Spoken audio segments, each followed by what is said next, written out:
Heroes and Legends Future Road to Hell. Carl von Kincollo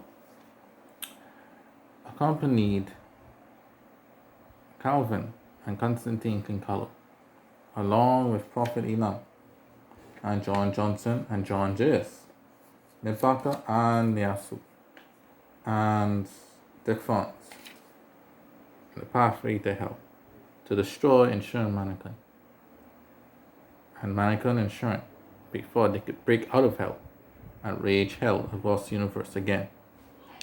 The universe had suffered greatly during the Second Great War, and if Manica and Sharon and the First Spring were unleashed upon the universe would not be strong enough to deal with them again.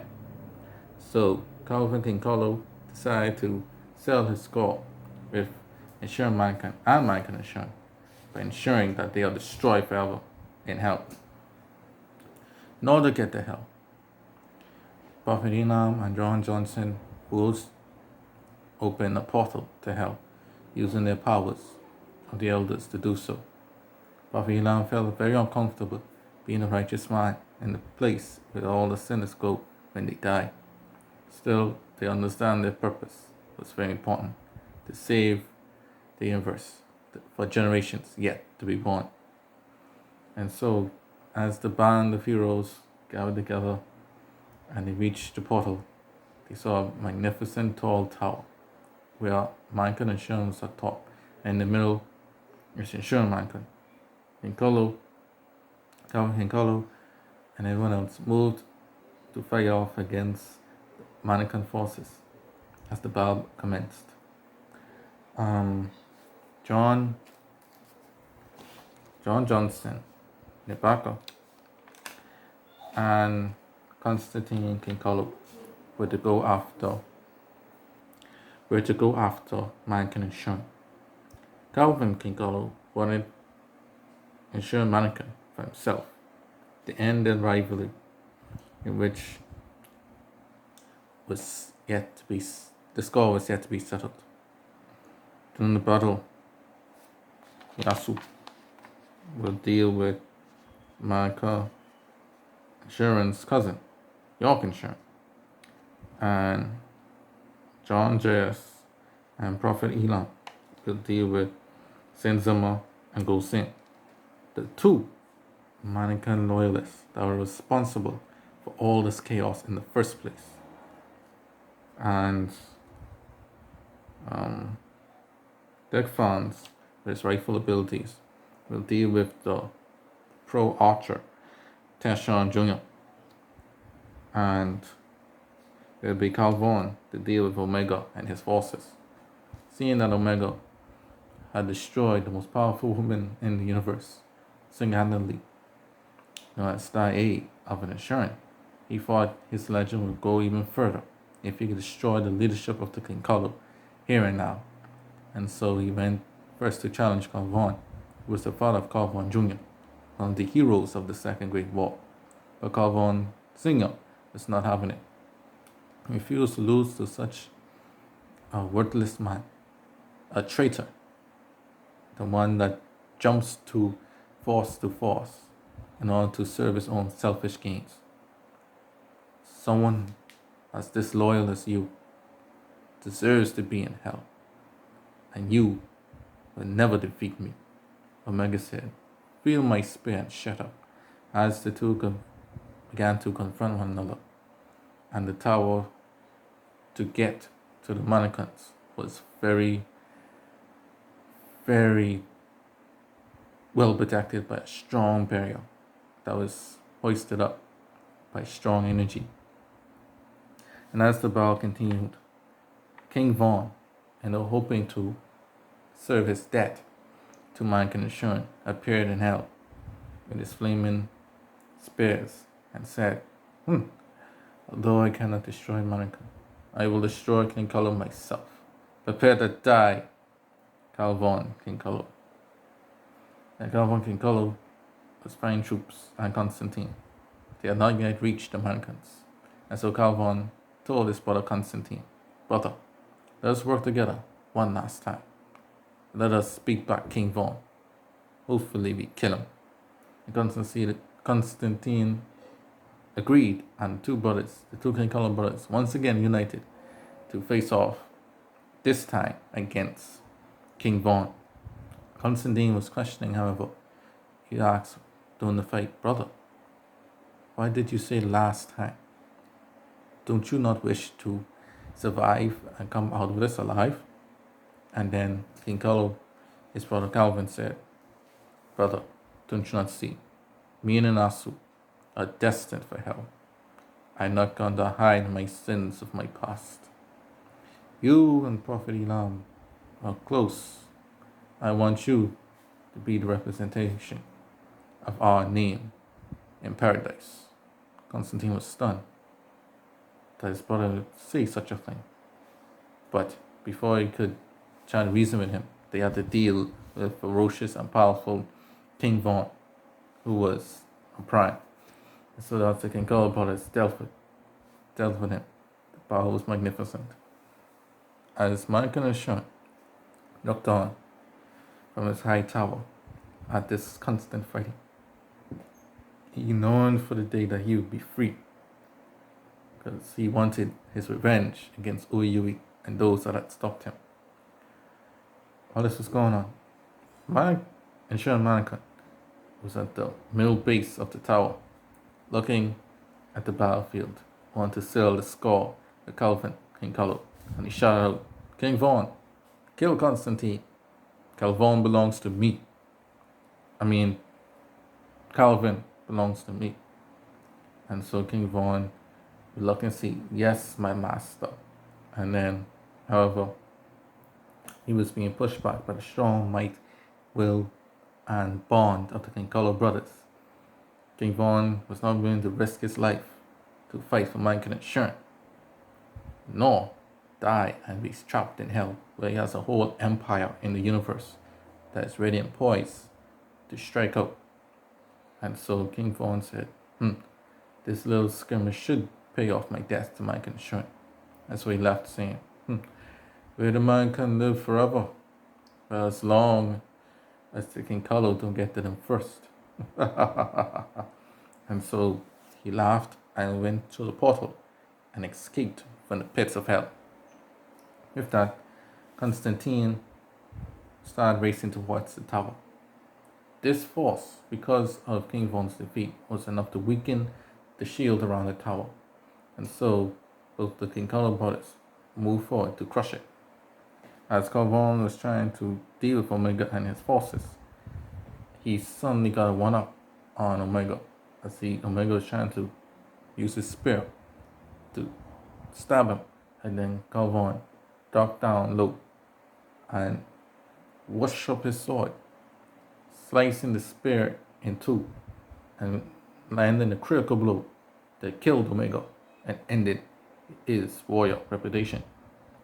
And so the three King Carlo men and leaders went towards the tower, used their blasts, broke the shields, and then after that, Constantine went up to the top floor. Calvin went up to the base floor to deal with Manica and Sharon. And John Johnson had passed and defeated Zenzima and was able to now go up to the top floor to Manica and Sharon. And so too was Nebaka. As now Nebaka was now free also to go to face Manica and Sharon. Three insurance forces will go and face the founder of their kind and race. The final battle was now. Seeing this, Manica and Sharon wasted no time powering up to get to his full power as much as possible to deal with the heroes of John Johnson, Nebaka, and Constantine. While Calvin and the others were still fighting Manica's troops. And Calvin, King Carlo, and Sharon Manica were fighting. And as they fight and dueled, Sharon Manica flying with his wings and throwing energy bombs at him. And King Carlo returned the fire, throwing energy bombs at him as well. And then the two locked arms and started fighting fist to fist and it was amazing. And between the tower, and it was crumbling the tower. And in the top tower, the magnificent fight between John Johnson, the Barker, and Constantine against Manica and Sharon was also great. And as um, as the forces, the Allied forces, began to beat back the American forces and destroy the lights of Tershon Jr. and York and Sharon, and was wrapping up the Manican forces. The Allied leaders began to rally, and Manican and Sharon was holding his own and using his mighty powers against the three Sharon heroes, but still they hold on. But it was the battle between Calvin and Sharon Manica. Fight. It was the stuff of legend.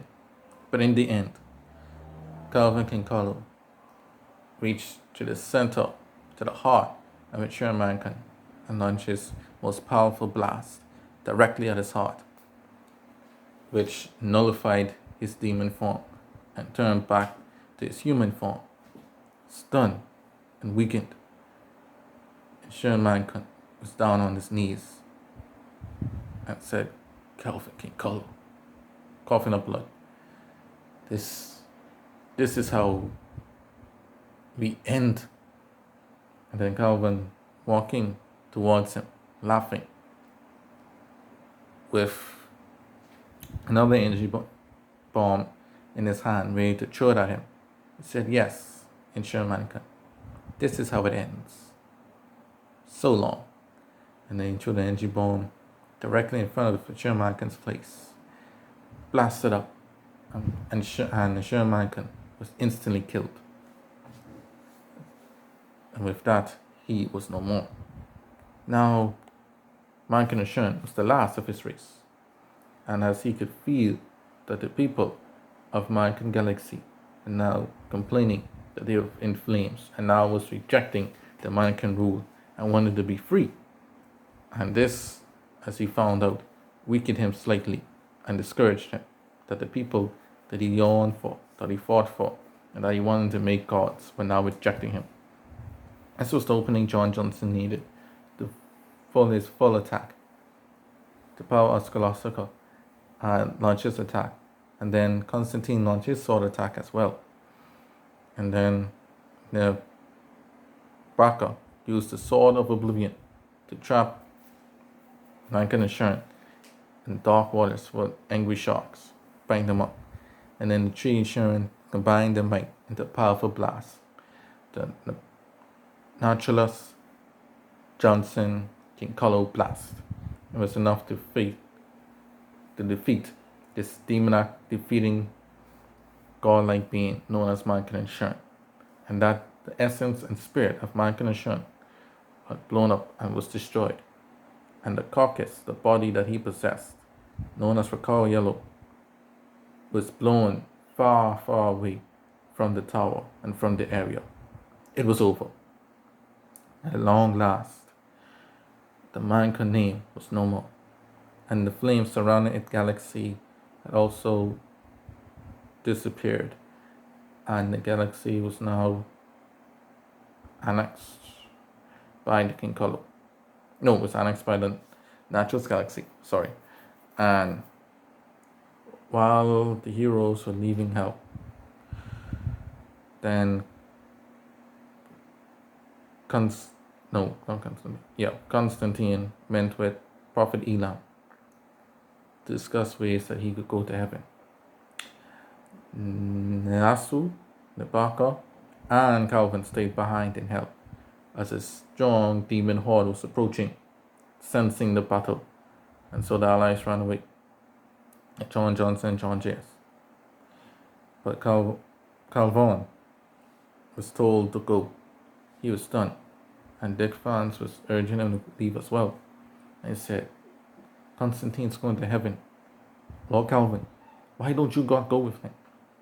And Manica said, as he is swinging his sword, preparing for a fight of a lifetime, was saying, me and Calvin have made many sins and committed many atrocities upon the ages.